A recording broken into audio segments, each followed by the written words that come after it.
जय हिंद। मैं सुनील यादव। आज हम बात करने वाले हैं भारतीय इतिहास पर।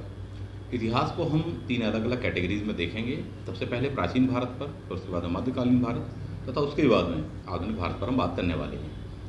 इतिहास में क्या क्या चीज़ें महत्वपूर्ण हैं, किन टॉपिक्स को आपको काफ़ी अच्छे से पढ़ना चाहिए, किन फैक्ट्स को याद रखना चाहिए, एग्जाम की दृष्टि से क्या महत्वपूर्ण है, एक सामान्य जानकारी की दृष्टि से क्या महत्वपूर्ण है, वो सभी चीज़ों पर मैं यहाँ पर चर्चा करने वाला हूँ। थोड़ी सा शॉर्ट में बताने वाला हूँ, तो उसको समझने का प्रयास कीजिएगा। हो सकता है स्पीड थोड़ी सी आपको ज़्यादा लगे, वीडियो को आप ज़्यादा है तो स्लो कर लीजिएगा। कोशिश करूँगा मैं आपके अनुरूप स्पीड मेंटेन रखने का प्रयास करूँ और आपको समझ में आए, ऐसा मैं प्रयास करूँगा। चलिए, इतिहास में सबसे पहली बात तो महत्वपूर्ण पॉइंट्स क्या क्या होते हैं, महत्वपूर्ण चीज़ें क्या हैं। तो देखिए, पूरा ही इतिहास बहुत महत्वपूर्ण है और यदि आपके पास में भरपूर समय हो तो आपको भरपूर से पढ़ना ही चाहिए। परीक्षाओं की दृष्टि से भी, कॉम्पिटेटिव एग्जाम की दृष्टि से भी तथा एक सामान्य दृष्टिकोण से भी, क्योंकि वह आपकी सभ्यता संस्कृति का जो वास्तविक ज्ञान होता है वह प्रदान कराता है और इतिहास सच्चा ज्ञान देता है। इतिहास अपने आप में अगर आप उसका पर्यायवाची ढूंढना चाहें तो इतिहास का मतलब सत्य होता है। इतिहास का मतलब होता है इति धन हास। इसका मतलब था कि ऐसा ही हुआ था, ऐसा ही हुआ था, मतलब दैट इज़ ट्रू। तो इसलिए हमें उसको पढ़ना चाहिए, जानना ही चाहिए। और अनेक विद्वानों ने तो इस चीज़ के लिए बहुत कुछ कहा भी है कि साहब जैसे ही अपनी सभ्यता संस्कृति का ज्ञान नहीं है तो वह साहब मनुष्य नहीं है, पता नहीं क्या है। बहुत सारी ऐसी बातें कही हुई हैं, आप देख सकते हो, उन चीज़ों को समझ सकते हैं। तो चलिए बिना देर करे हम शुरू करते हैं। सबसे पहले हम बात करते हैं कि इतिहास के 3 सेक्शंस में उसको बांटा गया है: प्राचीन भारत, मध्यकालीन भारत तथा आधुनिक भारत। प्राचीन भारत का बिल्कुल सिंपल सा टाइम पीरियड कहलाता है आपका एंशिएंट, बिल्कुल बिगिनिंग, जहाँ से हमको मानव के बारे में ज्ञात होता है, वहाँ से लेकर के 1200 तक हम देखेंगे प्राचीन भारत कहलाता है। 1200 AD या ईस्वी, जो भी आप कहें। जबकि 1200 AD से लेकर 1757 तक, यानी कि यहाँ प्लासी का वॉर होने वाला है, उसके ठीक पहले तक का, या आप कहें तो कुछ इतिहासकार बोलते हैं साहब 1707 का जो डिकेड है या वर्ष है, वहाँ तक जहाँ औरंगजेब की डेथ होती है, उसे कहा जाता है मध्यकालीन भारत। ऐसा करके देखेंगे अपन। जबकि तीसरा होता है इसके बाद का, कुछ इतिहासकार 1707 के बाद से शुरू कर देते हैं, जबकि कुछ इतिहासकार आप देखने वाले हैं कि प्लासी के वॉर से शुरू करते हैं। तो अलग अलग कैटेगराइजेशन हो सकता है। तो हम यहाँ पर मोटे तौर पर इन 3 सेक्शनों पर चर्चा करने वाले हैं।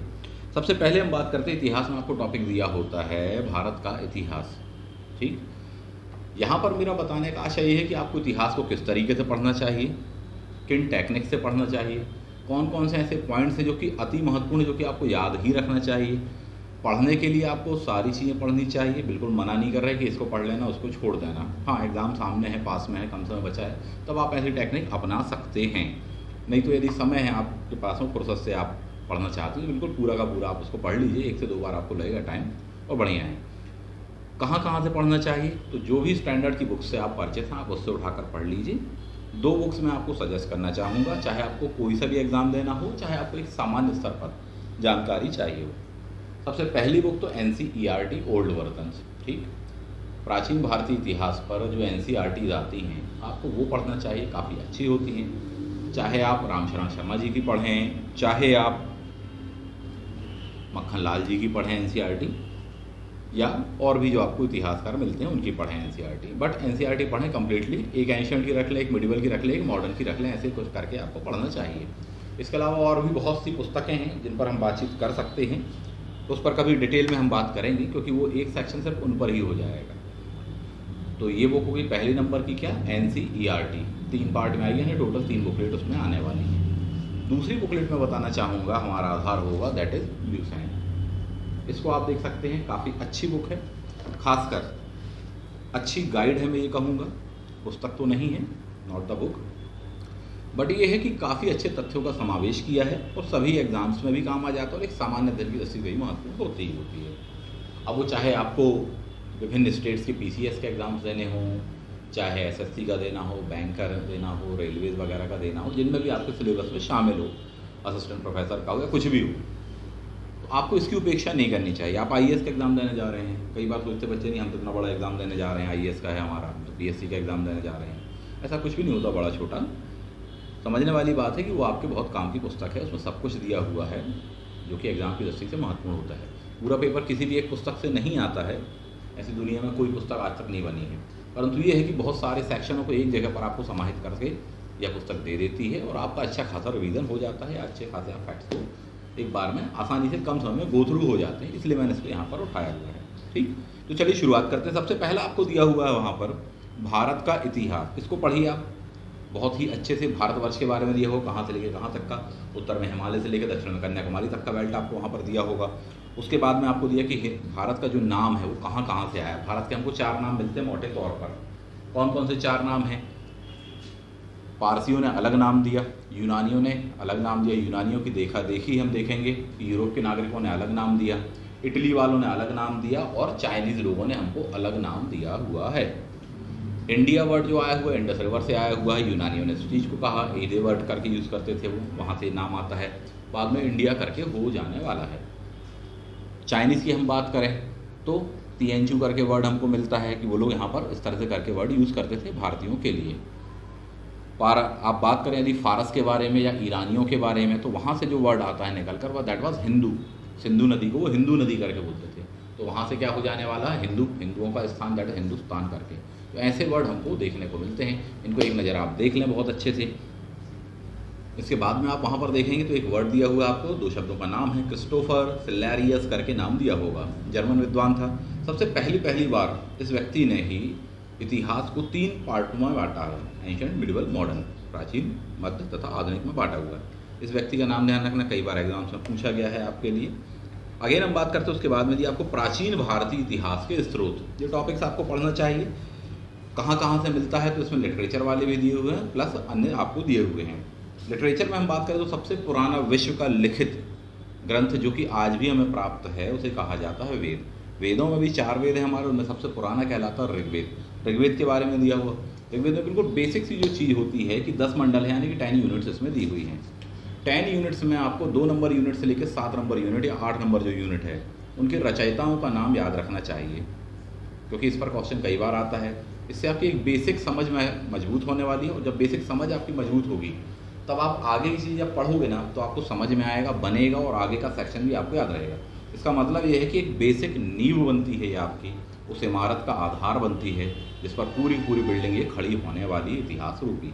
तो इन चीज़ों को बड़े अच्छे से देखें, जैसा मैं बता रहा हूँ टेक्निक्स उनको देखिएगा। फॉर एग्जांपल जैसे कहा गया कि ऋग्वेद के मंडल, ठीक, तो इनको बहुत अच्छे से पढ़िए। किस मंडल के रचयिता कौन है इनको ध्यान रखना पड़ेगा आपको। सबसे मैंने खास कहा आपसे कि पहला और जो 10वें नंबर का मंडल है वो सबसे बाद के करके कहलाते हैं, जबकि दूसरे से लेकर 7वें सबसे एंशिएंट मंडल कहलाते हैं।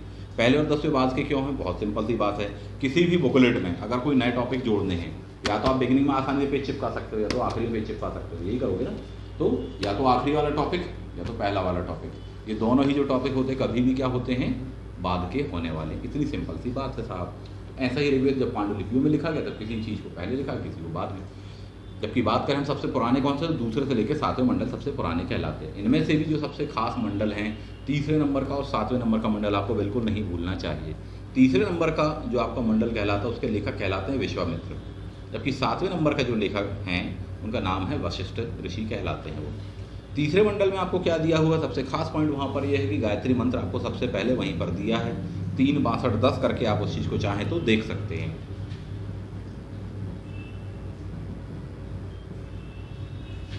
3, 62, 10 यानी 3रा मंडल, 62वां सूक्त और 10वें नंबर की ऋचा।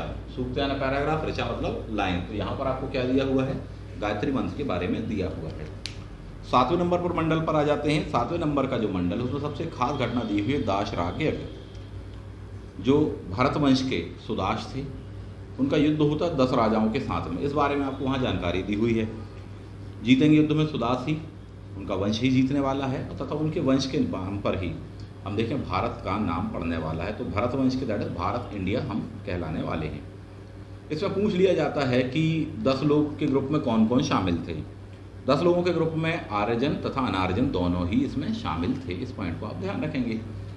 आर्यों के बारे में पूछेगा कौन कौन से थे तथा अनार्य कौन कौन से थे। ठीक, अनु, द्रोहा, यदु, पुरु, तुर्वस, ये ध्यान रखने 5 क्या थे? आर्यजन हुआ करते थे। क्या कहा? जिस सुर में मैंने कहा तो उसी सुर में बोलिएगा, फायदे में रहोगे। अनु, द्रोहा, यदु, पुरु, तुर्वस, इनको ध्यान रखना है हमको। इसके आगे बढ़ते हैं हम। ईसा के बारे में दिया है, बीसी और एडी के बारे में दिया हुआ है आपको, कैसे क्या डिवीज़न है। तो वर्तमान में जो चल रहा है वो 2021 एडी चल रहा है। इससे रिवर्स में आप जाएंगे तो एक स्थिति आएगी कि आप 1 पर पहुंच जाएंगे। ठीक, 2021 के पहले 2020, उसके पहले उसके पहले उसके पहले ऐसे जाते जाते आप पहुंच जाएंगे 1 एडी पर पहुंच जाएंगे। 1 एडी के भी और पहले जाना है तो कभी भी 0 नहीं आएगा। क्योंकि समय में कभी भी ज़ीरो नहीं आता है, टाइम कभी शून्य नहीं होता, बंद नहीं होता है, समय चलता है। तो उसके पहले 1 के भी पहले आप देखो क्या आएगा, तो अगेन 1 आ जाएगा, उसको कहा जाता है 1 BC। और उसके पहले फिर क्या आएगा, तो 1 के भी बाद में आप पढ़ते चले जाओ तो 1 2 3 4, लेकिन अब ये क्या रहेगा, ये BC रहेगा, ना कि AD। जबकि इस साइड वाले में अपन ने जो देखा तो दैट इज AD। इस प्रकार से टाइम स्केल बनती है 2 डायरेक्शन में, बीचों बीच में एक पिलर कहलाता है या मार्जिन कहलाता है। राइट साइड की ओर आप AD चलोगे, लेफ्ट साइड की ओर आप कहाँ चलने वाले हो, BC। तो इन पॉइंट्स को थोड़ी सा समझिएगा, पढ़ोगे आप NCERT में मिलेगा आपको, आसानी से समझ में आने वाला है। फुल फॉर्म दिया होगा, AD का फुल फॉर्म क्या होता है, BC का, जनरली पढ़ लो, आगे बढ़ जाओ। उसके पश्चात में आपको ऋग्वेद के बारे में दिया, सामवेद के बारे में दिया है। तो सा से होता है सामवेद, सा से होता है संगीत। संगीत की जो उत्पत्ति है हमारी यहीं से मानी जाती है, यहीं से ऑरिजिन माना जाता है। तो पूछ लेंगे 7 स्वरों के बारे में, कहाँ दिया हुआ, तो सामवेद में दिया हुआ है। गाने वाले को क्या कहा जाता था, पुरोहित को, तो उद्गाता, क्योंकि वो गाता था तो क्या बोलते थे, उद्गाता करके आप उसको बोलते थे, इतना ध्यान रखना। अथर्ववेद जो है सबसे आखिरी में लिखा गया था, अथर्ववेद करके कहा जाता है, नॉर्मली अथर्ववेद बोल देते हैं, बट सही वर्ड क्या, अथर्ववेद कहलाता है। इस वेद में आपको दिया हुआ है सभी वेदों के बारे में, जो कहें कि एक सारगर्भित जानकारी, प्लस जादू टोना तंत्र मंत्र औषधियों के बारे में, जड़ी बूटियों के बारे में भी यहाँ दिया हुआ है। तो पूछ लेता है, कई बार अंधविश्वासों से रचित माना जाता है। इसके भी बाद में दिया हुआ है आपको वेदांत, और उसके बाद में दिया होगा वेदांग। ध्यान देने वाली बात है, वेदांत यानी होता है वेदों का अंत, यानी वेदों के आखिरी में जो लिखे गए हैं, तो जो भी आपके उपनिषद वगैरह आ जाने वाले हैं वो वेदांत कहलाते हैं। जबकि वेदांग का मतलब होता है वेदों के अंग, दैट इज वेदांग, यानी वेदों को समझने के लिए जिन चीज़ों की आपको ज़रूरत होती है उनके बारे में दिया है।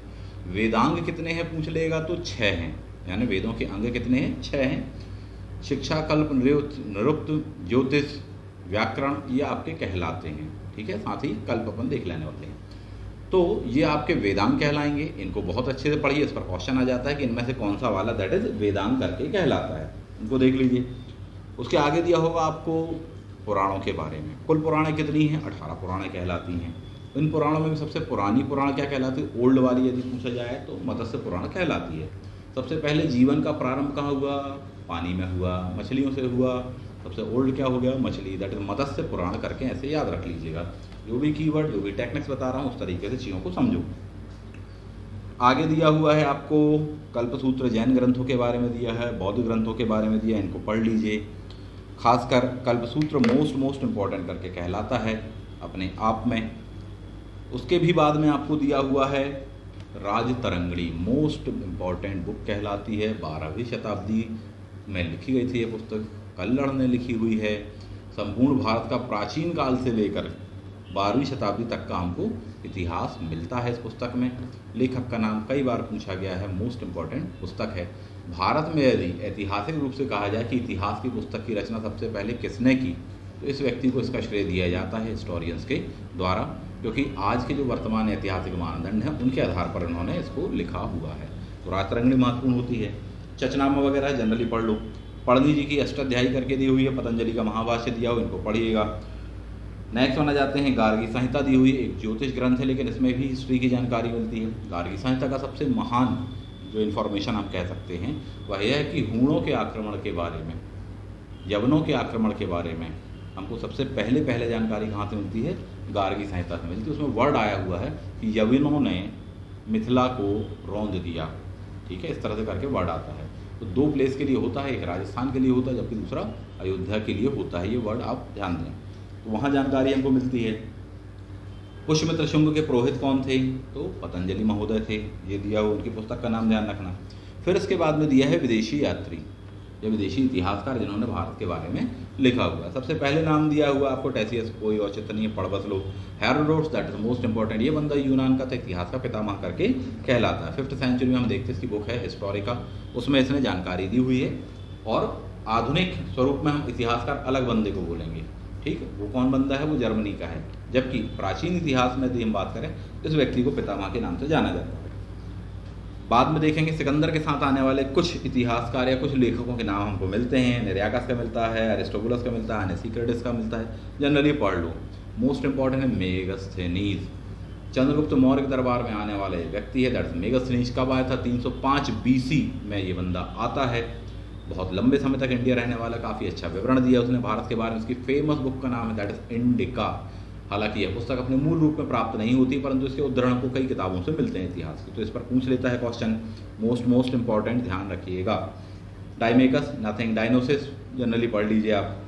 नेक्स्ट वन, टालमी ने लिखा हुआ भारत का भूगोल। टालमी ने लिखी हुई है ज्योग्राफी करके बुक है। वैसे ध्यान रख सकते हो कि जीटी ज्योग्राफी बुक किसने लिखी, टी फॉर टालमी ने लिखी हुई है।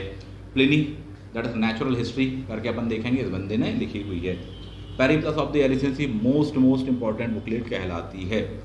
मौर्योत्तर काल में लिखी गई ये पुस्तक कहलाती है, उस काल की हमको जानकारी मिलती है। किसने लिखी है इसका कोई नाम नहीं मिलता, इसलिए कहा जाता अज्ञात।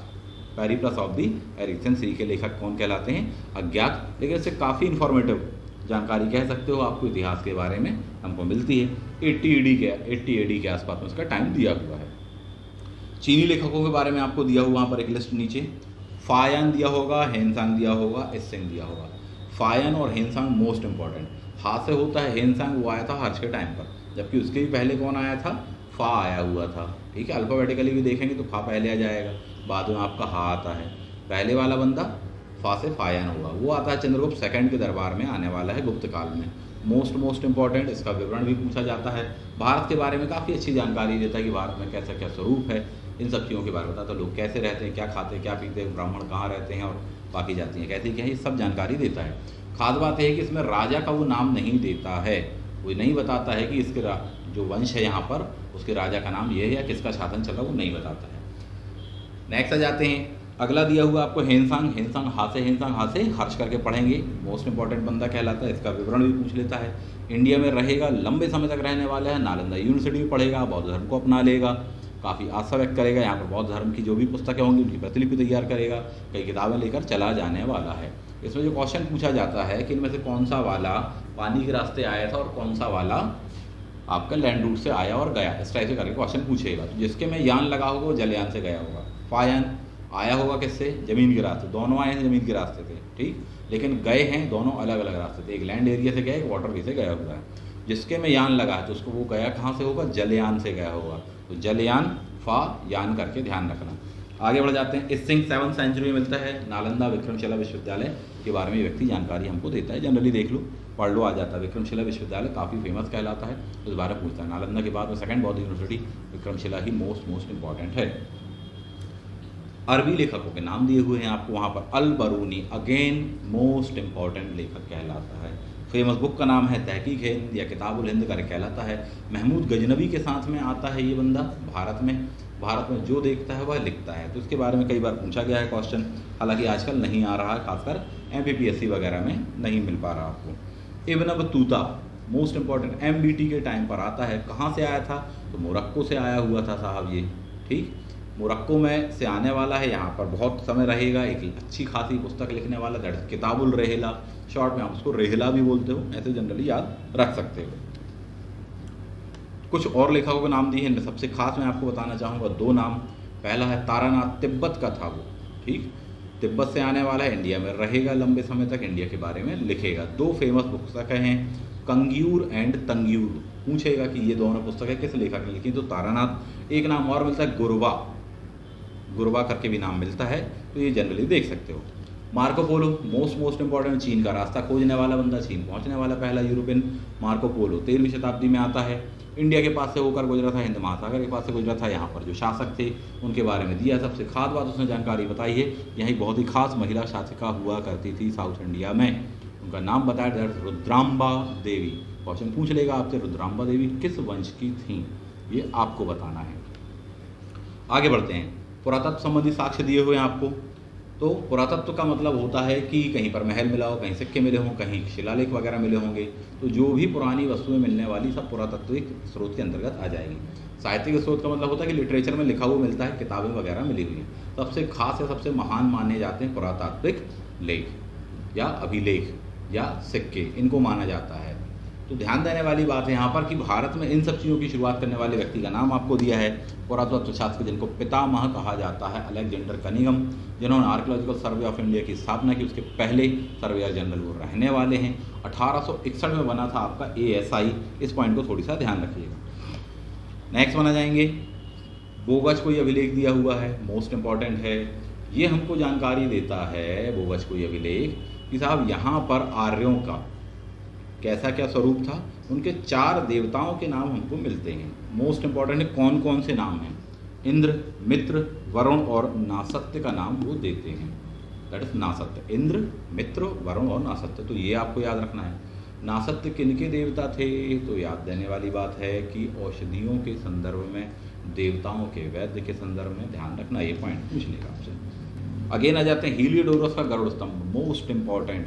मध्य प्रदेश, विदिशा यानी पुराना नाम भिलसा, उसका ही पुराना हम देखें तो वहाँ पर हमको जानकारी मिलती है। बेसनगर उसको बोला जाता था। वहाँ पर हीलियोडोरस नामक एक व्यक्ति ने, एक राजदूत था, ये आता है बंदा और यहाँ पर क्या करता है कि वैष्णव धर्म के प्रति अपनी श्रद्धा व्यक्त करता है और एक वैष्णव स्तंभ बनवाता था, गरुड़ स्तंभ, जो कि विष्णु भगवान जी का प्रतीक कहलाता है। तो इससे ये पता चलता है कि विदेशी भारतीय संस्कृति में ढल रहे थे। तो इसकी जानकारी हमको मिलती है, महत्वपूर्ण कहलाता है। कहाँ पर है ये गरुड़ स्तंभ, तो विदिशा में है। MPPSC या MP के कुछ खास एग्जाम आप देने वाले हो तो उसमें क्वेश्चन आपसे ये तक पूछ सकता है कि इस स्तंभ की ऊंचाई कितनी है, कितने फीट है ऊंचाई, जनरल वे में पूछ देगा। थोड़ा सा टफ क्वेश्चन हो जाता है। आगे बढ़ जाते हैं। भारत का या भारतवर्ष का सबसे पहला जिक्र किस अभिलेख में हुआ है, दैट्स मोस्ट इंपॉर्टेंट। हाथी गुम्फा अभिलेख किसका है, खारवेल का है। कलिंग यानी कि उड़ीसा का शासक हुआ करता था इस व्यक्ति का, ये अभिलेख कहलाता है। इसमें जानकारी मिलती है। अगेन आपसे पूछ लेगा इसके बारे में कि इसकी गुफाएं जहाँ पर अभिलेख मिला हुआ, उन गुफाओं को क्या कहते हैं, तो उदयगिरी की गुफाएं हैं। उदयगिरी की गुफाएं 2 आपको ध्यान रखनी है, एक मध्य प्रदेश में है और एक उड़ीसा में, दोनों अलग अलग हैं। तो खारवेल वाला जो उदयगिरी है वो वहाँ का है, ठीक। जबकि मध्य प्रदेश का विदिशा, रायसेन वायसेन, ये जो एरिया अपन देखेंगे तो यहाँ पर जो है वो भी क्या है, उदयगिरी करके कहलाता है। यहाँ पर वैष्णव धर्म से संबंधित हमको जानकारी मिलती है, जबकि खारवेल वाले में हमको जैन धर्म की भी जानकारी मिलती है। तो भारतवर्ष का नाम मिलता है क्योंकि खारवेल जैन धर्म को ही मानता था। ये भी क्वेश्चन कभी कभी पूछा जा सकता है कि कौन कौन से ऐसे शासक रहे जिन्होंने जैन धर्म को पोषित किया या उस धर्म को अपनाया। मध्य प्रदेश का जो उदयगिरी है उसमें सबसे खास क्वेश्चन पूछा गया कि वहाँ पर किसकी एकाश्म प्रतिमा है, तो वराह अवतार की प्रतिमा हमको मिलती है विष्णु जी के। इस पॉइंट को ध्यान रखिए। एकाश्म प्रतिमा बहुत सुंदर है, बहुत ही खास है अपने आप में, गुप्तकालीन हमको देखने को मिलेगी। नेक्स्ट वन आपको मिल जाता है सती प्रथा का पहला रिटन एविडेंस। सती प्रथा का सबसे पहला रिटन एविडेंस हमको मिलता है गुप्त काल के शासक भानुगुप्त का अभिलेख हमको मिलने वाला है। एरण यानी कि वर्तमान के सागर जिले में बीना नामक प्लेस कहलाता तथा बीना नाम की ही नदी है, उसके बगल से ही गुजरती है। वहाँ पर हमको ये मिला हुआ है। वहाँ एक सैनिक था, उसका नाम दिया होता है गोपराज। हस्बैंड उसका जो है डेथ हो जाती है गोपराज की। उसकी जो वाइफ होने वाली है वो फाइनली सती कर लेगी। उसकी 2 वाइफों के बारे में जानकारी मिलती, एक होती है एक नहीं होती है, तो ये जनरली देख लीजिएगा। अगेन भारत में सती प्रथा के बारे में यदि हम देखें तो इससे भी पुराना एविडेंस हमको कुछ जगह मिलता है, लेकिन वो अभिलेखी साक्ष्य नहीं है। फॉर एग्जाम्पल आपसे पूछे कि भारत में सती की और भी पुरानी जानकारी सबसे पहली बार हमको कब मिलती है। UGC नेट जैसे एग्जाम से पूछा गया है आपसे, IAS जैसे एग्जाम से पूछा गया है। तो सिकंदर के आगमन के समय ध्यान रखना, उसका युद्ध यहाँ की कई जनजातियों से होगा। उनमें से एक खास जनजाति है अग्गल सोई जनजाति। क्या नाम है, अग्गल सोई जनजाति। उस जनजाति में जो महिलाएं हुआ करती थीं वो अंततः युद्ध के पश्चात में क्या हो गई थी, आग में वो कूद गई थी। तो इससे माना जाता है कि साहब इस प्रकार की कोई परंपरा या प्रथा रही होगी। तो कौन सी जनजाति, अग्गल सोई, ऐसे ध्यान रखना। आगे बढ़ जाएंगे। बुर्ज होम दिया हुआ है। बुर्ज होम में गर्तावास मिले हैं, गड्ढा बना के घर में रहने के साक्ष्य मिले हैं। प्लस वहीं पर अपन देख लेंगे कि साहब कुछ चीज़ें आपको मिली हुई हैं कि पूछता है कि साहब कहाँ पर हमको ऐसे आवास मिले हैं, गर्तावास। तो पूरा जम्मू कश्मीर में मिले, उनमें सबसे खास क्या कहलाता है, that is Burzahom. Next आ जाएंगे हम। यहाँ पर आपको कुछ अन्य अभिलेख करके दिए हुए हैं, एक लिस्ट नीचे दी हुई है आपको, इनको ध्यान रखना चाहिए आपको। कौन कौन से, हाथी गुम्फा अभिलेख अभी बताया, कलिंग राजा खारवेल। इसमें क्वेश्चन पूछ लिया जाएगा अगेन ये किस वंश का था, तो चेदी वंश का था। चेदी वंश फिर 2 हैं, कम से कम 2 हैं, इससे भी ज़्यादा हैं, बट हम 2 की बात कर रहे हैं। एक मध्य प्रदेश वाला कहलाता है चेदी जनपद, जबकि दूसरा कहलाता है कलिंग वाला, ये खारवेल इसी वंश का था। जूनागढ़ का अभिलेख मोस्ट इंपॉर्टेंट कहलाता है। चंद्रगुप्त मौर्य के टाइम से हमको इसकी जानकारी मिलती है। बाद में 3 और लोगों ने लिखवाया ना, टोटल 4 शासकों के बारे में हमको इसमें जानकारी मिलती है। वहाँ एक बहुत ही फेमस झील हुआ करती थी या है, सुदर्शन झील। इसको निर्माण कराने से लेकर उसका मेंटेनेंस कराने तक की हमको जानकारी मिलती है, इसलिए अपने आप में महत्वपूर्ण हो जाता है।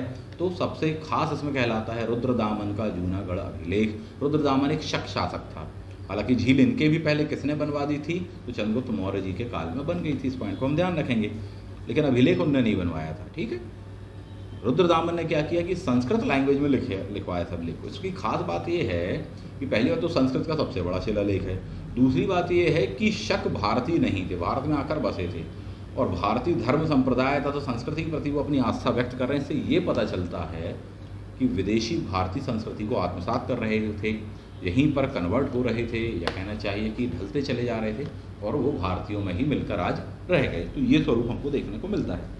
समुद्रगुप्त की प्रयाग प्रशस्ति मोस्ट इंपॉर्टेंट। गुप्त शासक समुद्रगुप्त किसने लिखी है आपसे पूछा जाएगा साहब, हरिशेण के बारे में ध्यान रखना। ऐहोल प्रशस्ति किसकी है, पुलकेशिन की है। मंदसौर अभिलेख मोस्ट इंपॉर्टेंट, मालवा का नरेश यशोवर्मन दिया हुआ है। मध्य प्रदेश का कोई एग्जाम देना है, पीसीएस देना है, व्यापम का देना है, आपको ध्यान रखना ही चाहिए। ग्वालियर दिया है प्रतिहार नरेश भोज का, राजा भोज का अभिलेख है। भित्री एवं जूनागढ़ अभिलेख, तो ये वही जूनागढ़ अभिलेख है जो अपन ने शक शासक वाला देखा, आगे बाद में हम देखते हैं स्कंदगुप्त भी मिलता है और हमको और शासक मिल जाने वाले हैं, तो इस पॉइंट को ध्यान रख लीजिएगा। आप इसको यदि कोडिंग से साथ में याद रखना चाहें मान लीजिए तो ऐसे करके ध्यान रख लीजिएगा।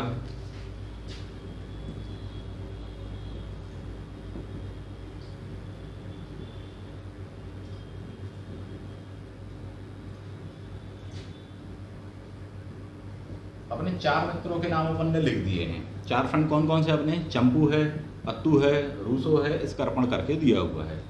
4 से यानी कि चंद्रगुप्त के द्वारा सबसे पहले झील का निर्माण किया जाने वाला है। चंपू करके हो जाएगा, पू कौन था, उसका गवर्नर था।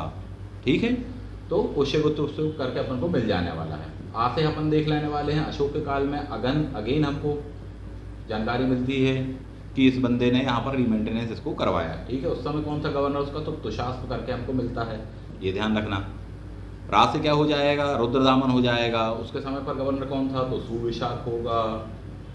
स्कंदगुप्त आखिरी शासक मिलता है जो कि गुप्त शासक यानी 4 नंबर का शासक स्कंदगुप्त, जिसके टाइम पर झील को पुनः रीमेंटेनेंस कराया गया इसका। उस समय गवर्नर कौन था, तो पर्णदत्त था। ऐसे चाहो तो आप पूरा याद रख सकते हो, ज़्यादा डिटेल में इसलिए नहीं बता रहे क्योंकि वैसे ही काफ़ी लंबा समय इसमें चला जाने वाला है। इतिहास अपने आप में बहुत विशाल टॉपिक होता है, बहुत धैर्य, बहुत हिम्मत, बहुत मेहनत चाहिए जब आप उससे पार पाएंगे, और निश्चित रूप से फिर वो आपको नंबर देकर ही जाता है। आगे बढ़ जाते हैं, कुछ और दिया हुआ है आपको वहाँ पर। पंचायत शैली दी हुई है, मंदिर की श्रेणी कहलाती थी, कैटेगरी कहलाती थी कि ऐसा मंदिर बनाते थे कि उसमें 5 मंदिर करके अपन देख लेने वाले हैं। आज भी आप देखोगे तो ये मिलेगा आपको, तो सेंटर में 1 मंदिर आपको मिलेगा और 4 आपको ये मिल जाने वाले हैं। क्या बोल दिया जाएगा, दैट इज पंचायतन शैली करके बोल देंगे आप। प्रागैतिहासिक ऐतिहासिक काल आपको दिया हुआ है भारत का।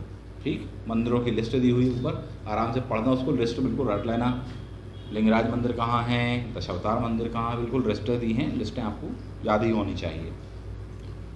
ऐतिहासिक काल और प्रागैतिहासिक और आद ऐतिहासिक, इसको भी क्लियर कर लो। एक्चुअली क्या है कि हिस्ट्री को 3 हिस्सों में अगेन बांट दिया है। जब कुछ भी नहीं लिखा गया, ठीक, उसे क्या कहा जाता है, प्रागैतिहासिक करके, पहला पॉइंट। दूसरा पॉइंट की बजाय आप पहले देखो तीसरा पॉइंट, इसको कहा जाता है ऐतिहासिक, यानी इस समय लिखा भी गया और आज हम उसको पढ़ भी रहे, तो दैट इज ऐतिहासिक। जबकि इन 2 के बीच में एक ऐसा काल आता है जब लिखा तो गया बट उसको आज तक हम पढ़ नहीं पाए हैं। For example Indus valley civilisation की जो लिपि है हम उसको पढ़ नहीं पाए हैं, उसे कहा जाता आद्य ऐतिहासिक काल के नाम से जाना जाता है। तो इन पॉइंट्स को थोड़ी सा ध्यान रखना।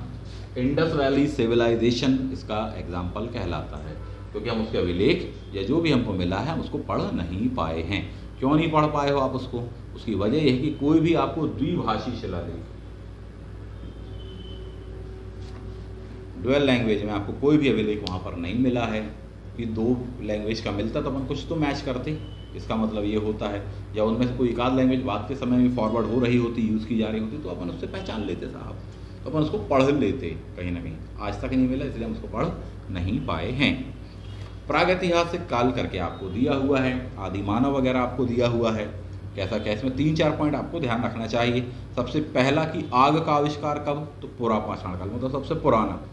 अगेन देखें तो कृषि का कब, तो नव पाषाण काल होने वाला है।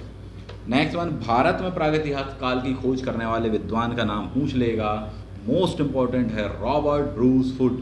1863 में चेन्नई के पास में पल्लवरम शोलावरम करके प्लेस कहलाता है, वहाँ पर इस बंदे ने खोज की थी। यहाँ प्रागैतिहासिक काल के कई एविडेंस उसने ढूंढ निकाले थे और दुनिया के सामने इस बात को रखा कि साहब भारत में इतिहास बहुत पुराना प्राप्त होता, अत्यंत समृद्ध है ये। तो इस व्यक्ति का नाम पूछ लेगा आपसे। नेक्स्ट वन, कुछ और भी नाम दिए हैं आपको वहाँ पर, उनको पढ़ लेंगे अपन। अगला जो टॉपिक दिया होगा इसी में इंडस वैली सिविलाइजेशन दिया है। अपने आप में ये बहुत लंबा टॉपिक हो जाता है, मतलब इतना लंबा टॉपिक है कि इतिहास के ग्रंथ जो होते हैं, एक एंशिएंट हिस्ट्री का, एक मिडिवल के, इतने मोटे मोटी किताबें, उतनी मोटी तो केवल इस टॉपिक पर लिखी गई किताब है। इंडस वैली पर इतना कुछ लिखा हुआ है। थपड़याल जी की किताब पढ़ लीजिए कभी उठाकर, तो बहुत कुछ अपन समझ जाएंगे। बहुत विशाल है अपने आप में। पर यहाँ पर हम बात करेंगे कि एग्ज़ाम की दृष्टि से और एक सामान्य जानकारी से कि हाँ हमको क्या क्या याद रखना चाहिए, उस चीज़ को एक नज़र अपन देख लेते हैं। सिंधु घाटी सभ्यता में सबसे पहली बात तो है कि इसका टाइम पीरियड कब से कब माना जाता है। इसका टाइम पीरियड माना जाता है, सबसे खास है 2350 बीसी से लेकर 1750 बीसी। ठीक है, ये इसका समय माना जाता है। विभिन्न विद्वानों ने अलग अलग टाइम बताया हुआ है। ये टाइम सर्वाधिक मान्य कहलाता है इस मामले में।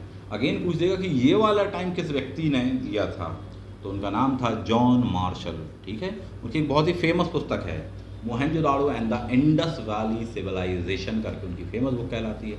जनरली आप वो देख लीजिएगा, पूछ लिया जाएगा शायद आपसे। क्या है ये इंडस वैली सिविलाइजेशन? सिविलाइजेशन नाम से यानी नगरीकरण वहाँ पर मिलेगा, सिविलाइज पीपल हमको देखने को मिलते हैं। जितनी भी नगरों की विशेषता होती है आज के ज़माने में 2021 में, वो सारी विशेषता हमको वहाँ देखने को मिलेंगी। जैसे नगरों में विधिवत सड़कें होती हैं, नालियाँ होती हैं, वाटर ड्रेनेज सिस्टम होता है, पाइपलाइन सप्लाई होती है, पानी की सप्लाई होती है। अब वो चाहे कुओं से हो, चाहे नहरों के माध्यम से हो, चाहे अन्य माध्यमों से हो, ये सब हमको कहाँ वहाँ पर मिलने वाला है। शहरों में नगर निगम की कोई बॉडी होती है, कोई लिखने वाली लिपि होती है जहाँ पर जानकारी लिखी होती है कि साहब फलाना फलाना चौराहा इतनी दूर है, इतने किलोमीटर है, ऐसा तक हमको मिलेगा। ठीक, इंडस वैली सिविलाइजेशन में पूछा जाता है कि वहाँ पर ग्लो साइन बोर्ड कहाँ पर मिला है, कि शहर के बाहर एक जैसा बोर्ड लगा होता ना कि आपका हमारे शहर में हार्दिक हार्दिक अभिनंदन स्वागत है, तो वैसा टाइप का बोर्ड वहाँ पर मिला हुआ है। पूछ देगा कहाँ पर। ठीक है, that is place is Dholavira. And again one, ये किस चीज़ का बोर्ड है, तो लकड़ी का बोर्ड है, उसको खोद कर उसमें लेटर्स बनाए गए। क्वेश्चन पूछेगा कि कितने लेटर हैं उसमें, ध्यान रखना है कितने लेटर हैं, टोटल 10 लेटर हैं। प्लस उसमें रेडियम टाइप का कोई पदार्थ भरा गया है जो कि चमकता है। इसका मतलब ये है कि वो बोर्ड जब लगाया गया तो बहुत दूर से देखोगे तो वो चमकता नज़र आता है, तो हाँ हम वो फलाने फलाने शहर पहुँचने वाले हैं, वो शहर बस आ ही गया है ना। तो ये चीज़ अपन को देखने को मिलती है। अगेन हम बात कर रहे थे इंडस वैली में और भी जो भी शहर विशेषता होती हैं। शहरों में सड़कें कैसी होती हैं, कच्ची पक्की, तो पक्की होती हैं, पक्की सड़कों की जानकारी मिलेगी। मकान जो होते हैं वो विधिवत बने होते हैं, क्योंकि नगर निगम जैसी कोई बॉडी होती है वो देखती है साहब कोई अतिक्रमण वगैरह ना करे, ये भी हमको देखने को मिलता है। साफ़ सफाई की व्यवस्था होती है, ये भी देखने को वहाँ मिलता है हमको। ऐसे जो भी नगरीकरण के पॉइंट आज के ज़माने में होते हैं वो सब चीज़ें हमको वहाँ देखने को मिलती हैं, इसलिए इसको अर्बन सिविलाइजेशन बोलते हैं। भारत का पहला नगरीकृत समाज जिसको आप कह सकते हो वह इंडस वैली सिविलाइजेशन कहलाता है। सड़कों के किनारे नालियाँ भी होती हैं, आप जानते हैं लैंप तक लगे होते हैं, तो हमको वहाँ लैंपों तक की व्यवस्था मिली है कि रात में अंधेरा वगैरह में वो लैंप हुआ करते थे, उसमें तेल भर के आग लगा करके प्रकाशित किया जाता था सड़कों को। ऐसी जानकारी तक हमको मिलती है साहब। तो अब देखते हैं इसके अंदर क्या क्या दिया हुआ है एग्ज़ाम की दृष्टि से, जो कि महत्वपूर्ण हो सकता है। बहुत सारे शहर मिले, हज़ारों शहर आपको इसके मिल गए हैं, लेकिन आपको 7 कम से कम ध्यान रखना है, बल्कि मैं कहूँगा 8 आपको याद रखना चाहिए था। क्लियर? कौन कौन से वो शहर है जो बड़े महानगर टाइप के माने गए, उनको ध्यान रखना। एक लिस्ट नीचे दी होगी, कौन सा स्थल कहाँ क्या खोजा गया। सबसे पहला दिया हड़प्पा, उसके बगल में लिखा हो किस नदी के किनारे है, तीसरा स्थिति कहाँ पर है, चौथा उत्खनन करता कौन है। 3 बातें कम से कम ध्यान रखना। पहला प्लेस का नाम, दूसरा कौन सी नदी, तीसरा खोजने वाला व्यक्ति का नाम। Harappa and Mohenjodaro most important करके कहलाता है। हड़प्पा की खोज करता कि थे साहनी जी, हा से हानि हो गए, हा से हड़प्पा हो जाना, दैट इज दयाराम साहनी करके आप ध्यान रखेंगे। कौन सी नदी के किनारे, तो रावी नदी के किनारे है, तो इस पॉइंट को ध्यान रखना। सबसे पहली खोज होने वाली 1921 की, पहले नंबर पे आता है 1921 का 1 वाला डिजिट, ऐसे ध्यान रखें। दूसरा दिया होगा आपको वहाँ पर मोहनजोदड़ो, कौन सी नदी के किनारे है, सिंधु नदी के किनारे है साहब। खोजकर्ता कौन थे, दैट इज राखल दास बनर्जी खोजकर्ता मिलते हैं। अगले साल मिले गए, यानी दूसरे नंबर का, तो 1922 का हुआ जाने वाला वहाँ पर। फिर आपको दिए हैं चहुंदड़ो, मजूमदार साहब, जनरली पढ़ लो किस नदी के किनारे है, इंडस वैली के किनारे है। कालीबंगा देख लो आप, घग्गर नदी के किनारे, मोस्ट इंपॉर्टेंट, भारत में पड़ता है प्लेस, इसको पढ़ना पड़ेगा आपको कालीबंगा को। कोट दीजिए, रंगपुर दिया है आपको, रोपड़ दिया है, सतलज के किनारे मध्य प्रदेश में पड़ जाने वाला है, सॉरी भारत में पड़ जाने वाला है ना। नेक्स्ट बना जाते हैं, लोथल दिया है भोगवा नदी किनारे गुजरात में पड़ने वाला है। अगला दिया है आलमगीरपुर दिल्ली के ठीक बगल में, हिंडन नदी के किनारे यहाँ पड़ने वाला है। इनमें से जनरली आपको खोज करता हूँ कि नाम याद रख लो कुछ कुछ के खास खास, तो अच्छी बात है। सुतकांगेडोर ये सबसे पश्चिमी कहलाता है, सबसे पूर्वी क्या है आलमगीरपुर, सबसे पश्चिमी क्या है आपका सुतकांगेडोर कहलाता है प्लेस। आराइल स्टाइन जी ने खोज की थी, इस पर पूछ लेता है क्वेश्चन आपसे। धौलावीरा मोस्ट इम्पॉर्टेंट करके कहलाता है, 1967 में खोजा गया, गुजरात के कच्छ जिले में है, खादर द्वीप में करके कहलाता है। पूछ लेगा खोज करता 1967 में कौन है, तो जेपी जोशी जी थे। बाद में आर सिंह रविंद्र सिंह बिष्ट जी जो थे उन्होंने उत्खनन वगैरह और देखा है। शोधका को जनरली पढ़ के आगे बढ़ जाओ। तो ये आपने कुछ खास प्लेस देखे, मैंने आपको 7 से 8 बताए हैं, लेकिन पूरा इन्फॉर्मेशन 3 से 4 के बारे में कहा कि इनको ध्यान रखना, इनको याद रख लो, एग्जाम में आपको बहुत काम आ जाते हैं। नेक्स्ट वन दिया है सिंधु घाटी की प्रमुख फसल क्या होती थी, गेहूँ और जौ करके हुआ करती थी, शहद वगैरह का यूज़ करते थे। आपको राइटिंग वगैरह थी वहाँ पर, तो वो पॉइंट आपको दिया है। लगभग 400 लेटर्स हमको वहाँ पर मिलते हैं, ऐसा माना जाता है। किस प्रकार की है, चित्रात्मक लिपि है, चाइना से मिलती जुलती टाइप का आप देख सकते हो। यहाँ पर जो बाँट बटखरे हैं, जो माप का अनुपात है, वो 16 का डिजिट मिलता है हमको, ठीक। भारत की महानतम देन है दुनिया को 16 का डिजिट, 16 का। आज भी कंप्यूटर्स वगैरह से लेके हर जगह मॉडर्न में 16 का डिजिट ही यूज़ किया जा रहा है। 16 GB 16 का गुणज ही क्या होता है, 32 GB, 64 GB, 256, 512, सब कुछ आप जानते हैं बात को। ये कहते हैं 16 का डिजिट। दूरी वगैरह मापने के लिए भी 16 आपको मिलने वाला है। मील हुआ करता था 1.6 किलोमीटर होता है, आप जानते हैं इस बात को। अगेन हम बात कर लें तो साहब 16 आने वाली बात हो जाएगी, यानी कि उसको 16 के डिजिट्स में बांटा गया। बोले साहब कितनी बात सच है आपकी, बोले 100%। तो 100% क्या बोलते हैं अपन, 16 आने, 4 आने, 8 आने, 12 आने, 16 आने, तो 25%, 50%, 75% और 100%। तो ये डिजिट हमको देखने को मिलता है। जो भी बाद में भारत में बहुत ही महानतम इमारतें बनी हैं, उनमें से कई जगह पर हमको 16 का डिजिट देखने को मिलता है। तो ये भारतीय सभ्यता संस्कृति की एक महानतम देन कहलाता है। संपूर्ण विश्व को देखें, इवन इसी 16 के डिजिट पर बना हुआ क्या है, मेहरौली का लौह स्तंभ किस डिजिट पर बना है, 16 के डिजिट पर बना हुआ है। एक खास वे में ऊपर की ओर जाते हुए वो पतला होता चला जाएगा। कौन सा डिजिट है वो, 16 का रेशो है वहाँ पर। आगे बढ़ेंगे। मोहनजोदड़ो और हड़प्पा, इन दोनों को जुड़वा राजधानी कहा है, स्टुअर्ट पिगट करके हैं, इन्होंने कहा हुआ है कि साहब ये 2 सबसे खास प्लेस से मेट्रो सिटी से जुड़वा राजधानी करके बताया गया है। सेंधोवासी की सबसे खास विशेषताओं में से एक थी वस्त्रों का निर्माण। दुनिया को बनाकर देने वाला कपड़ा सबसे पहली बार हमको इंडिया में देखने को मिलता है कि वस्त्र पहनना सिखाया पूरे वर्ल्ड को। मतलब इससे पुराना कोई एविडेंस ही नहीं है आपको क्लॉथ्स का पूरे वर्ल्ड में। इवन आपको इतना बता दें कि इंडस वैली में जितने समय कपड़ा बनाया जा रहा था, पहना जा रहा था और दुनिया को पहनाया जा रहा था, उसके अगले 2000 साल बाद तक, 2000 ईयर बाद तक वो लोग कपड़ा पहनना नहीं जानते थे।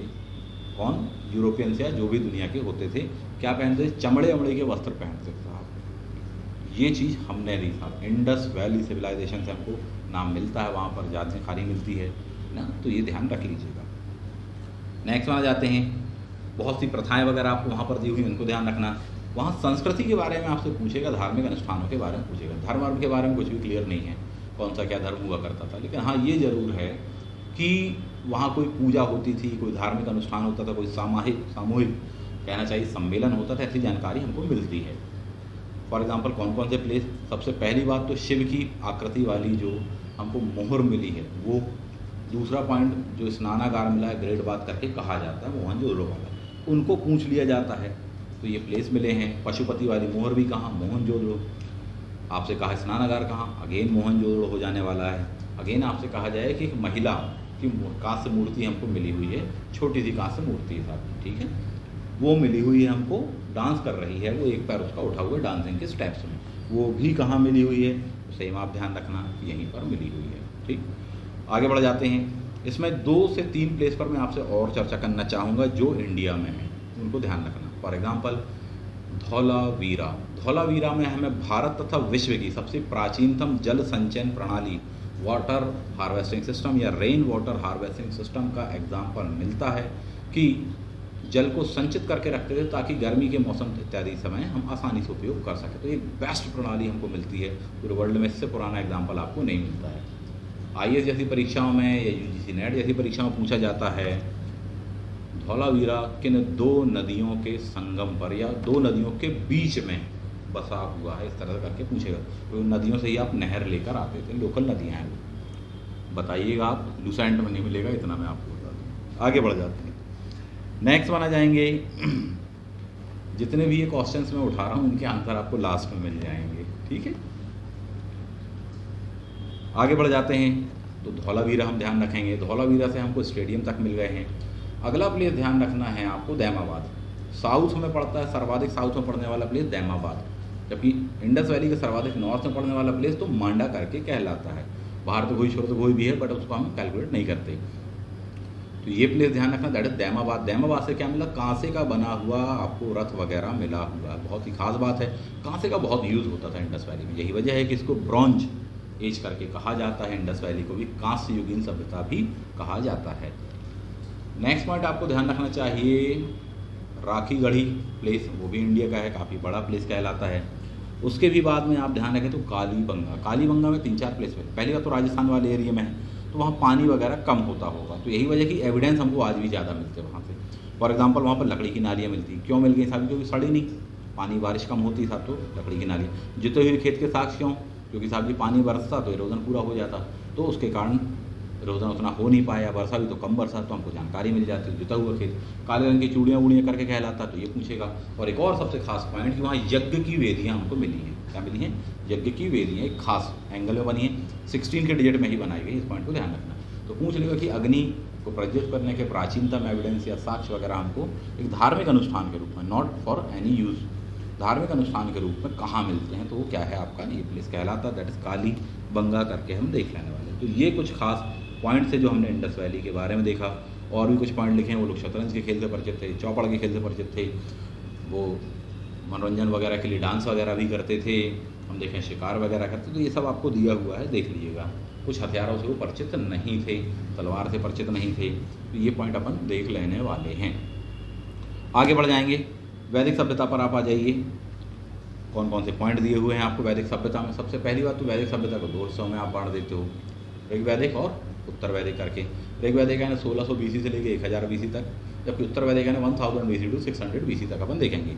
ऋग्वैदिक काल में सिर्फ एक ही वेद की हम गणना करते हैं, दैट इज ऋग्वेद करके कहलाता है, जबकि उत्तर वैदिक काल में अपन 3 वेद प्लस उसके बाद में जो भी ग्रंथ लिखे गए हैं, चाहे ब्राह्मण ग्रंथ हो, चाहे अरण्यक हो, चाहे उपनिषद वगैरह हो, वो सब हम कैलकुलेट कर लेते हैं, इस पॉइंट को ध्यान रखें। ऋग्वेद के बारे में जैसा कि आपको बताया कि इसमें आपको कितने मंडल हैं, टोटल 10 मंडल है। कौन से याद रखने हैं आपको, 2 से 7 भी कम से कम याद रखने हैं। पहला और 10वें नंबर का जो सबसे पुराना है, सबसे नया है, सबसे बाद का है ना, तो 10वें नंबर के मंडल में ही हमको जानकारी मिलती है, चौथे वर्ण के बारे में, शूद्र वगैरह ये सब जानकारी हमको मिलती चली जाती है। तो इस पॉइंट को देख लेंगे।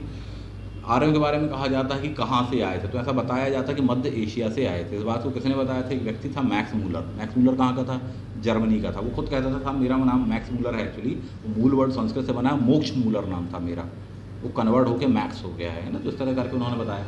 अभी करंट में चर्चा में इसलिए है वो, क्योंकि एक नया एक सिनेरियो आया हुआ है और एक नई चीज़ें आई हैं, रिसर्च आई हैं कि बोले नहीं साहब आर्य कहीं बाहर से नहीं आए थे। अभी की बात है, 2020-2021 की बात है। सिनौली वगैरह आपने सुना होगा, और भी कुछ ऐसे प्लेसेस, वहाँ पर भी जानकारी दे रहे हैं इस तरह से। तो बोले भारत से ही रहे हैं, वो बिलोंग करते हैं, विदेशी देश से नहीं आए हैं। तो ये पूरा एक मामला चर्चा में आ गया है, इसके कई ऐसे एविडेंस आए हुए हैं। तो विवाद का भी विषय हो सकता है इतिहासकारों में, उनको करने दिए, पर आप एक जनरल वे में दोनों बातें देख लो कि हाँ ये विद्वान समर्थन कर रहे हैं इस बात का, ये विद्वान समर्थन कर रहे हैं इस बात का, एक जनरल वे में। आगे बढ़ जाते हैं। आर्यों के बारे में आपको पता है कि यह एक ग्रामीण सभ्यता थी। इंडस वैली क्या थी, urban civilisation, that was the rural civilisation. Again हम बात करते हैं वैदिक काल की। वैदिक काल में जो गांव में समाज होता है उस टाइप से बटा हुआ, तो 5 यूनिट अपन को देखने को मिलती हैं। सबसे छोटी क्या कहलाती है, फैमिली कहलाती है, परिवार करके कहलाता है, उसको कुल बोला जाता था। कुल से बड़ा क्या होता था, गांव होता था। गांव से एक बड़ा क्या होता था, विश्व होता था। इससे बड़ा क्या होता है, जन होता है। जन से भी बड़ा क्या बनेगा, जनपद बनेगा, और जनपद से भी बड़ा बनेगा क्या आपका फिर साम्राज्य बनने वाले हैं। तो यहाँ से इंडियन हिस्ट्री में आपको एक कहना चाहिए कि विकास क्रम देखने को मिलता है, डेवलपमेंट देखने को मिलता है कि unit wise administration system develop होता चला गया और वो एम्पायर की ओर चला जाने वाला है। सबसे पहली यूनिट कुल, ग्राम, विश्व, जन, महाजन, और फिर एम्पायर यानी साम्राज्य करके आपको मिलेगा। नेक्स्ट वन, यहाँ पर जो हेड हुआ करता था उसको क्या करके कहा जाता था, पुरा पुरब करके दिया होगा, दुर्गों का रक्षक दिया होगा आपको। समिति हुआ करती थी एडमिनिस्ट्रेशन सिस्टम को देखने के लिए, तो सभा समिति तथा विदत हमको देखने को मिलती। सबसे पुरानी विदत हुआ करती थी। सभा तथा समितियों के बारे में बात करें तो सबसे खास सभा होती थी, ठीक है, जबकि समिति अन्य चीज़ों के लिए होने वाली है, सामान्य विद्वांस में होते थे। नेक्स्ट माना जाने वाले हैं राजा तथा उसका प्रशासन डेवलप हो रहा था। इस समय हम देखते हैं दाशराग युद्ध के बारे में दिया है, 7वें मंडल पर दिया हुआ है। लेखक का नाम आपको बताया, किस नदी के किनारे हुआ है, इसका बार बार पूछता है, पुरुषनी नदी। बाद में आज आप इस नदी को किस नाम से जानते हैं, तो आप इसको रावी नदी के नाम से जानते हैं। ये सब दिया हुआ है, ठीक है। जबकि तीसरे मंडल में क्या दिया था आपको, गायत्री मंत्र के बारे में दिया हुआ। कौन से पॉइंट पर दिया हुआ है, 3, 62 और 10, ये मैंने आपको बताया। आगे बढ़ते हैं। इंडस वैली के बारे में माना जाता है कि वह मातृ प्रधान था, जबकि यहाँ पर माना जाता है पुरुष प्रधान समाज हमको देखने को मिलता है, पितृ प्रधान समाज देखने को मिलता है। वेद वगैरह में जो चीज़ें महत्वपूर्ण पॉइंट दिए वो पढ़िएगा, किन किन का उल्लेख है। सबसे ज़्यादा बार इंद्र का उल्लेख है, फिर अग्नि का उल्लेख है, पढ़िएगा इस चीज़ को। वहाँ पर एक लिस्ट दी होगी आपको, देखो कि दिशा लिखी है और राजा का नाम लिखा है, 5 लिखे होंगे, मोस्ट इम्पॉर्टेंट करके कहलाएगा। पूरब में राजा को क्या बोलते थे, तो सम्राट बोलते थे, ठीक। पूर्व को उस समय प्राची बोलते थे, संस्कृत वगैरह में हम देखें। पश्चिम में राजा को क्या बोलते थे, तो स्वराट बोलते थे। आज भी सौराष्ट्र प्रदेश गुजरात का कहलाता है। उत्तर में क्या बोलते थे, तो विराट यज्ञ हुआ था, तो विराट कहलाता है। दक्षिण की बात करें तो राजा भोज कहलाते थे वहाँ पर, ठीक। जबकि मध्य की बात करें तो सिर्फ और सिर्फ राजा यानी कि किंग बोला जाता था। इन 5 में से कोई एक शब्द जरूर पूछा जाता है, इस बात को प्रिपेयर रखिएगा। अगेन आपको वहाँ पर दिया कुछ पॉइंट लिखे हैं, भारतीय दर्शन का विकास यहीं से होता, हम देखते हैं लेटर वैदिक से। कौन कौन से दर्शन है, क्या कहते हैं। सबसे एक दिया होगा चरवाक दर्शन, याद रखना चाहिए, चरवाक जी कहलाते हैं। यही कहते हैं साहब, बिल्कुल कर्ज लेकर क्या पियो, घी पियो साहब जी, जब तक जियो सुख से जियो। योग दर्शन पतंजलि बाबा रामदेव योग, ठीक, तो योग पतंजलि वाले। सांख्य दर्शन कपिल जी का है। कपिल देव ने कितने रन बनाए हैं, विकेट लिए, तो बोले बहुत संख्या है, लंबी संख्या है। सांख्य किसका हो गया, कपिल का। जितने कीवर्ड बोल रहा हूँ ज़्यादा डिटेल में इसलिए नहीं बोल रहा हूँ क्योंकि समय आपका, नहीं तो एक टॉपिक में कम से कम 2 घंटे चाहिए मुझे आपको पढ़ाने के लिए, यहाँ थोड़ी बहुत आपको समझ में अच्छे से आ जाए, और फिर आप किसी भी लेवल का एग्जाम दे आओ, चाहे आप IAS का दे आओ, चाहे आप कुछ दे आओ, कम से कम एक टॉपिक के लिए 2-2.5 घंटे चाहिए, वो मैं कह रहा हूँ आपसे। यहाँ काफ़ी शॉर्ट में आपको एक्सप्लेन करने का प्रयास है, स्पीड है, थोड़ी सा सहयोग कीजिएगा, बस इतना ही कह सकता हूँ। आगे बढ़ते हैं। सांख्य हो गया, न्याय गौतम जी का न्याय। पूर्व मीमांसा उत्तर मीमांसा, तो पूर्व होगा जैमिनी, जबकि बाद की यानी उत्तर होता है तो उसको बादरायण करके कहलाएंगे। वैशेषिक कणाद, विशेष क्या है, उल्लू, बहुत ही विशेष पक्षी कहलाता है साहब, ठीक। तो अपन ये देख लेने वाले हैं, तो ये बन जाएगा अपन को दर्शन, ऐसे करके ट्रिकों से याद रखना। इनमें ध्यान रखने वाली बात है कि एक दर्शन जो है वह नास्तिक है, बाकी जितने भी हो वो आस्तिक हैं। पहली बात तो नास्तिक किसको कहा जाता है, दूसरी बात आस्तिक किसको कहा जाता है। चलो नास्तिक के बारे में लोगों में भारी कन्फ्यूज़न होता है, बोले जो भगवान को नहीं मानता वो क्या है, नास्तिक है। ऐसा कुछ भी नहीं है, ऐसा कुछ भी नहीं है, इस बात को आप जानें। तो कैसा है, जो भी वेदों को नहीं मानता, ठीक, ये वेदों में ही लिखा हुआ कि नास्तिक किसको बोला गया, जो किसको नहीं मानता, वेदों को नहीं मानता, वह क्या है, नास्तिक है। जबकि जो मानता है वेदों वह क्या है, आस्तिक है। ऐसा दिया हुआ है। आजकल आपने परिभाषा उसकी कुछ भी उल्टी पुल्टी कर ली है। आगे बढ़ेंगे।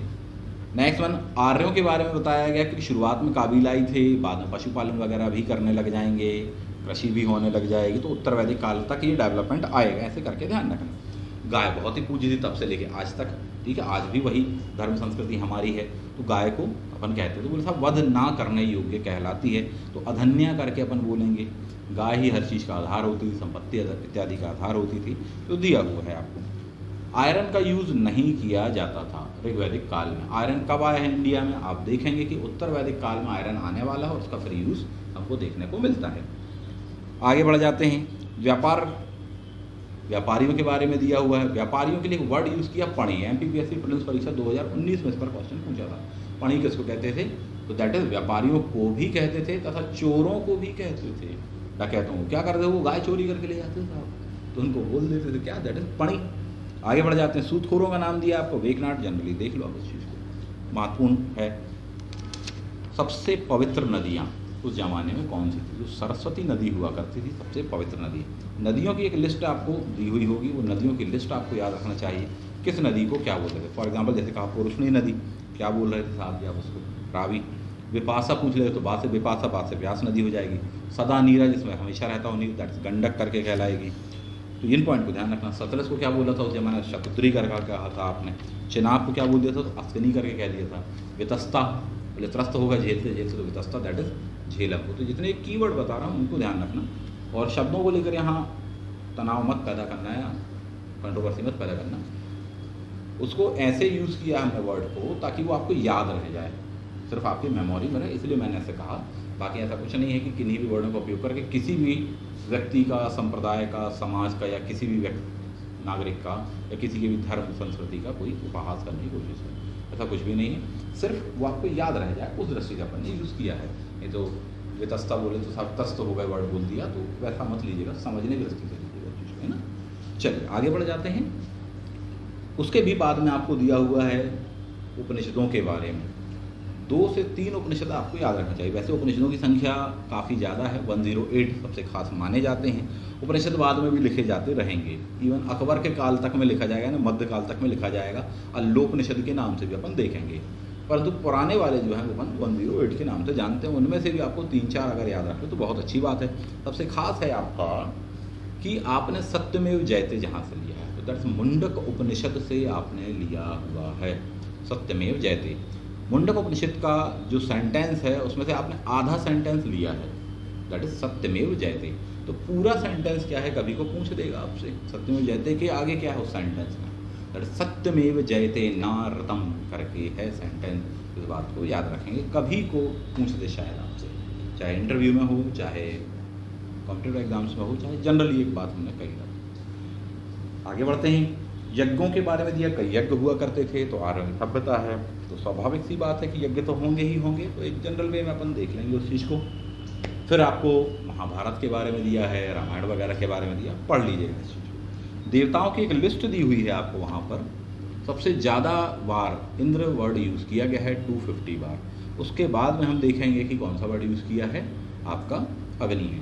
हालांकि इनसे भी ज़्यादा बार एक वर्ड आया आपको बताना चाहेंगे, दैट इज़ फादर, पिता। 375 बार के आसपास वह वर्ड आपका आता है। तो एक जनरल वे में आप याद रख सकते हैं, शायद कभी को ऑर्डर में पूछ दें। कुछ देवताओं के नाम आप याद रखना, जैसे अग्नि जी का नाम आप याद रखिएगा। अग्नि देवता की खास विशेषता ये थी कि मीडिएटर कहा है, मध्यस्थ कहा है, इनके बीच में ईश्वर तथा मनुष्य के बीच में मध्यस्थ की उनको संज्ञा दी गई, ये ध्यान रखना। सबसे प्राचीन देवता किसको माना गया है, तो द्यौ को माना गया है। ध्वनि लिखा है, वो द्यौ लिखा है, आधा दा है और या में औ की मात्रा करके लिखा हुआ आपको। आकाश का देवता करके कहलाता था, जनरली देख लेंगे आप उस चीज़ को।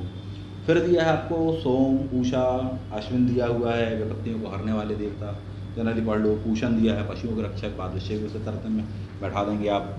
एक चीज़ नहीं आया वो लिख लो वहाँ पर, दैट इज रथ।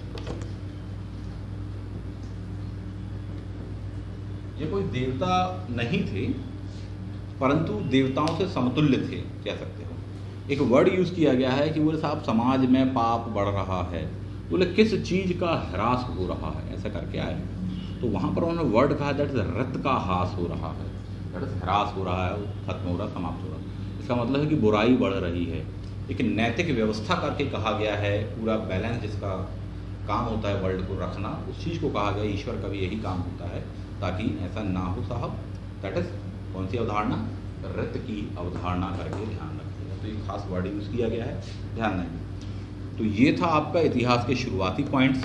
अब इसके बाद में हम देखेंगे आपको दिया हुआ महाजनपद, है ना। काफ़ी समय आपका जा रहा है, बहुत कीमती समय है आपका,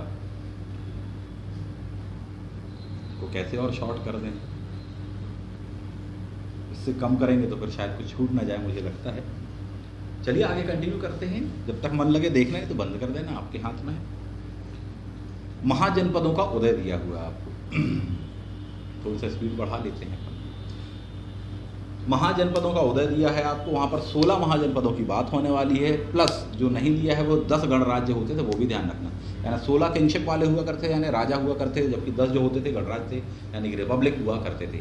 16 जो महाजनपद, उनमें से कुछ 3 से 4 नाम आपको ध्यान रखना चाहिए।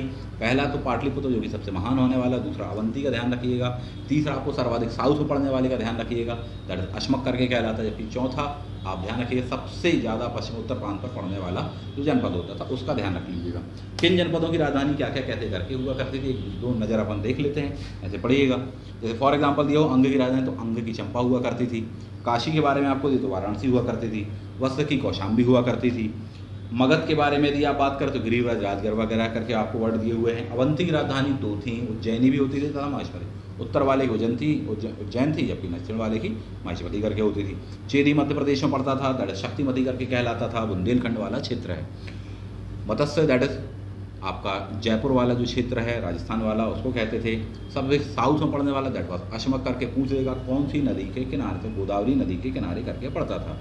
गंधार दिया दैट तक्षशिला सर्वाधिक उत्तर में, सर्वाधिक पश्चिम की मात्र उत्तर पश्चिम वाला क्षेत्र कहलाता है। तो ये हो गए। अब इसके बाद में बचते हैं आपके 10 गणराज्य। पावा के मल्ल ध्यान रखना, कुशीनारा के मल्ल ध्यान रखना, पिपलीवन के मोरी याद रख लीजिएगा, वैशाली के लिच्छवी याद रखिएगा, ठीक है, केशपुत्र के कलाम याद रखिएगा। ये जो खास हैं 5 इनको ध्यान रख लेना। आपको दिया नहीं, आपको तैयार करना पड़ेगा। नोट्स में आपको दिया हुआ है, मैं कोशिश करूँगा PDF इसमें लगा दी जाए। आगे बढ़ते हैं। अगला दिया है आपको जैन धर्म और फिर उसके बाद में बौद्ध धर्म। जैन धर्म और बौद्ध धर्म को लेकर भारी कन्फ्यूजन होता है, दोनों अपने आप में बड़े टॉपिक है साहब।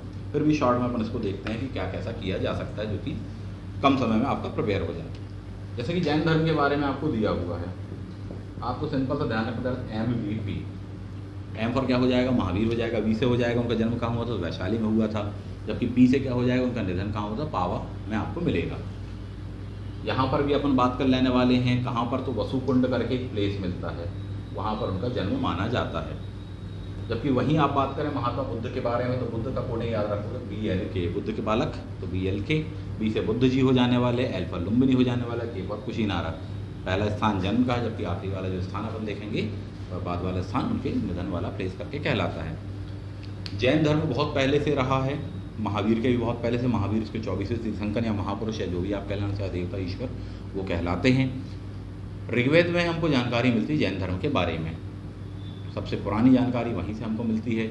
इसके तीर्थंकर हुआ करते थे, सबसे पुराने हैं ऋषभ देव जी, पहले तीर्थंकर कहलाने वाले हैं। उनका प्रतीक चिन्ह वगैरह की लिस्ट आपको दी हुई होगी, साढ़ दिया होगा।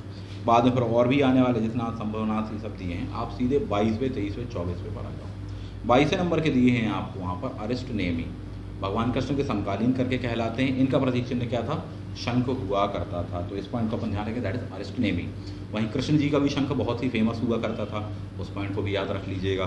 कौन सा होता था शंख, उनके शंख का नाम क्या था, दैट इज पंचजन्य करके ध्यान रख लेना, पूछ देगा आपसे।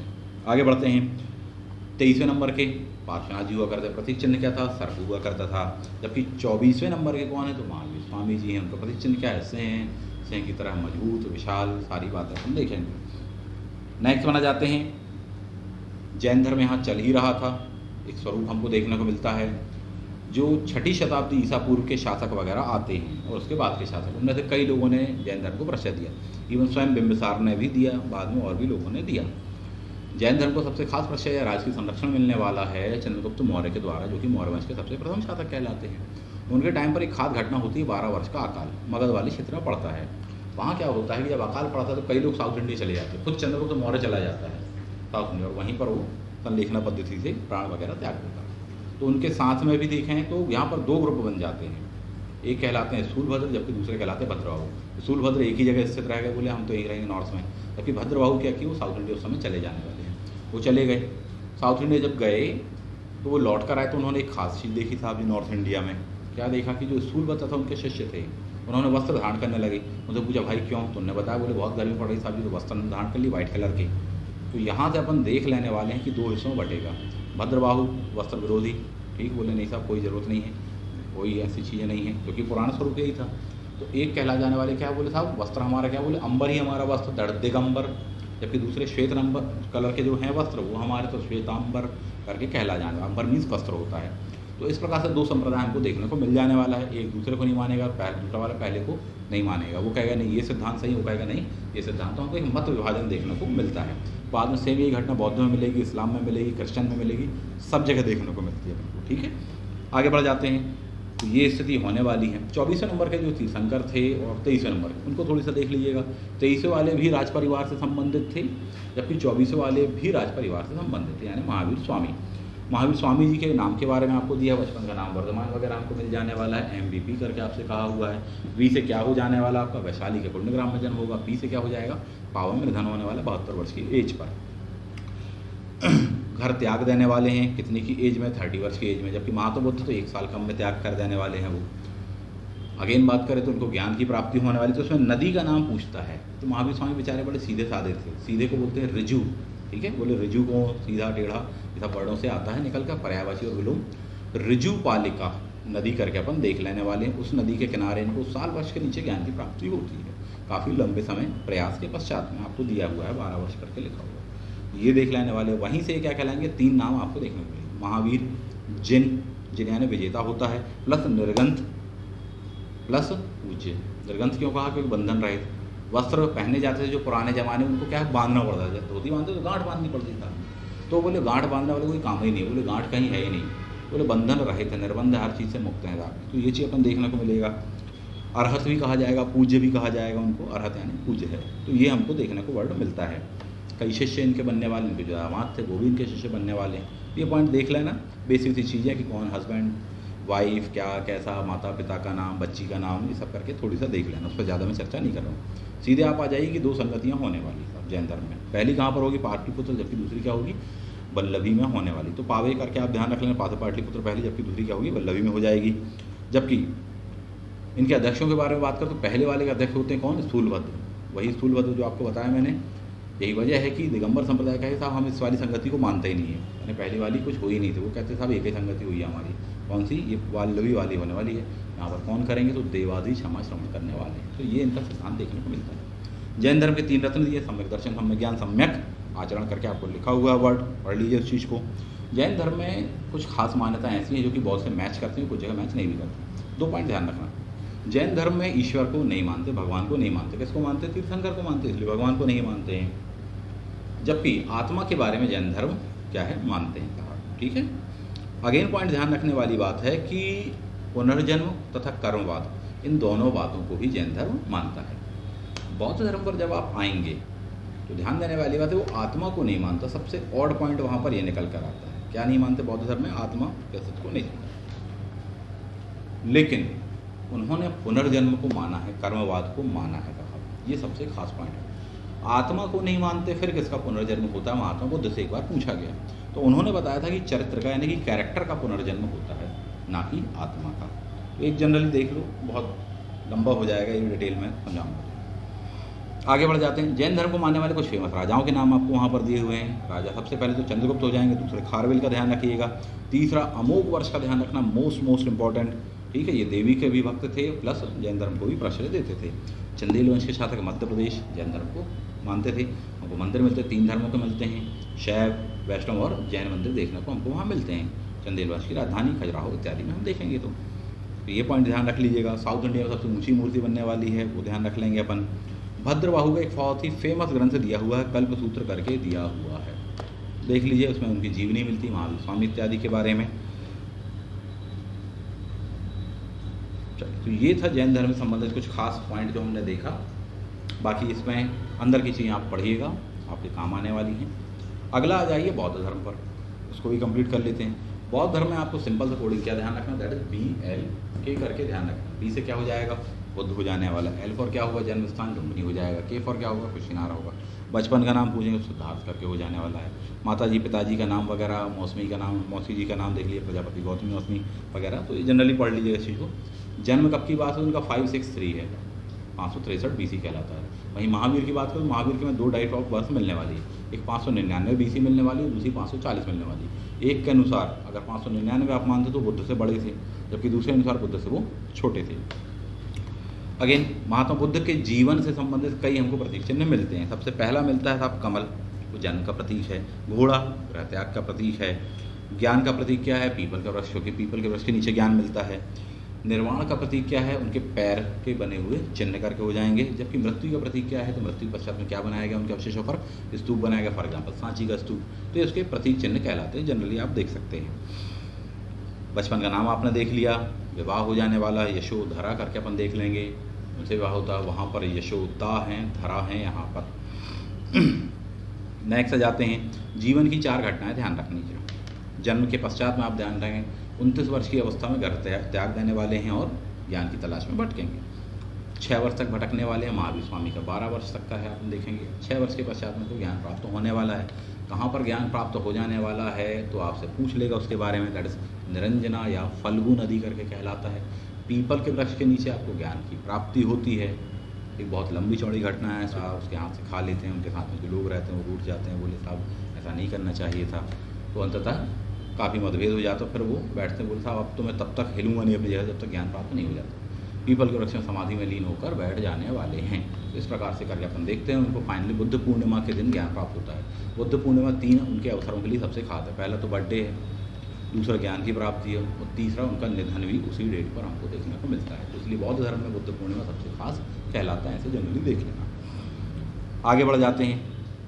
बुद्ध ने जब ज्ञान प्राप्त कर लिया तो वहाँ से वो क्या कहलाने वाले हैं, उनका नाम पूछ लेगा आपसे। अरहत वर्ड किस चीज़ के लिए यूज़ किया जाता है? अरहत मतलब होता है योग्य, काबिल, ज्ञानी के संदर्भ में यूज़ किया जाता, वहीं से वो कहलाने वाले था। सत्य है ज्ञान जिसका, दैट इज तथागत करके हमको वर्ड मिलता है उनका, तो ये कहलाने वाले हैं। तो ये पॉइंट थोड़ी सा ध्यान रख लीजिएगा। बुद्ध ने उपदेश देना शुरू कर दिया था आप जनता को, ताकि उनका मार्गदर्शन कर सकें।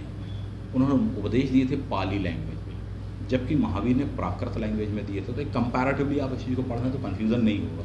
वरना होता क्या है, कई बार विद्यार्थियों को पढ़ के गए तो बुद्ध का लगा के आगे महावीर का आंसर, तो ये कन्फ्यूज़न उत्पन्न होता है। आप कोई सा भी एग्जाम हो, आपका IAS का दो, चाहे नेट का हो, चाहे SSC हो, व्यापम हो, कुछ भी, है ना।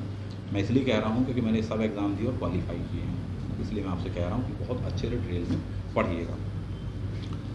आगे बढ़ जाते हैं। नेक्स्ट वन, महावीर के बारे में अपन ने देख लिया उनका प्राकृत, जबकि अपना क्या है, बौद्ध जी का क्या है, पाली में है।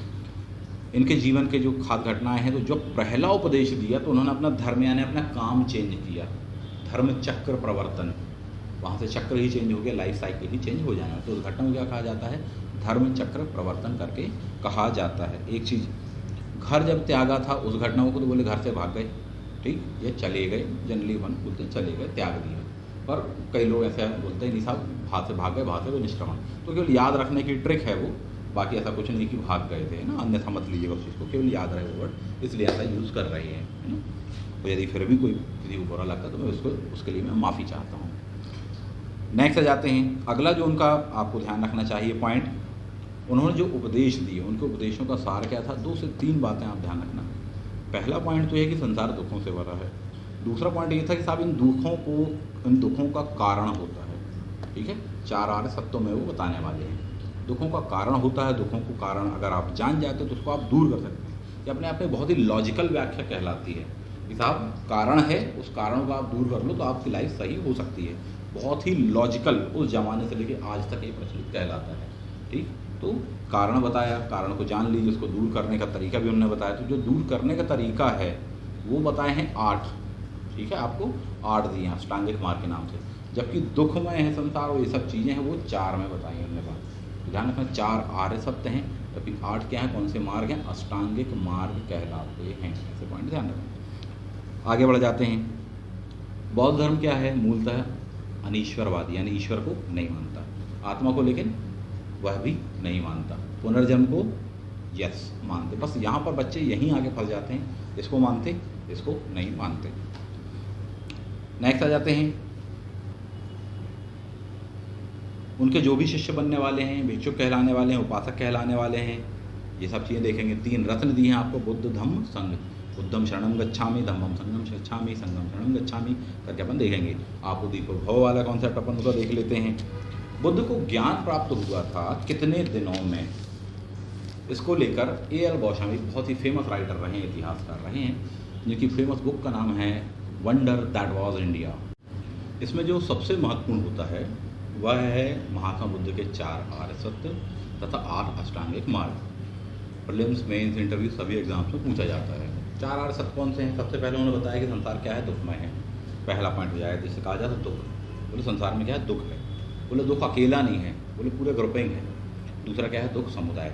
तीसरा आपको दिया होगा, बोले दुख को दूर किया जा सकता है, दुख निरोध करके दिया है।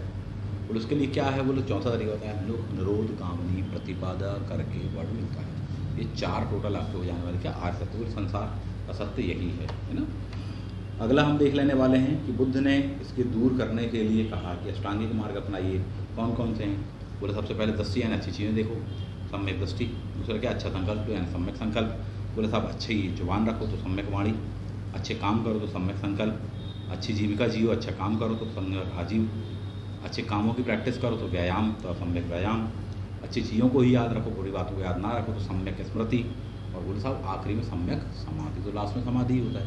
ये उनके क्या हैं 8 आपके अष्टांगिक मार्ग के नाम से जाने जाते हैं, तो ये ध्यान रख लेना।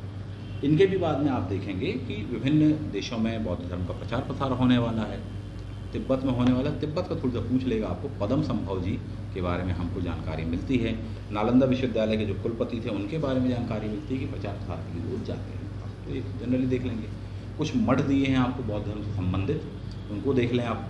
टाबू मठ ध्यान रखना चाहिए, कहाँ पर है, हिमाचल प्रदेश में है। धर्मशाला बुद्धिस्टों की कैपिटल कहलाती है, तिब्बतियों की कैपिटल कहलाती है। धर्मशाला में कौन सा मठ है, तो धर्मशाला सबसे फेमस नाम है धर्म की शाला, तो नाम है तो नाम गयाल मठ करके ध्यान रख लेना। कहाँ पर है, हिमाचल प्रदेश में है।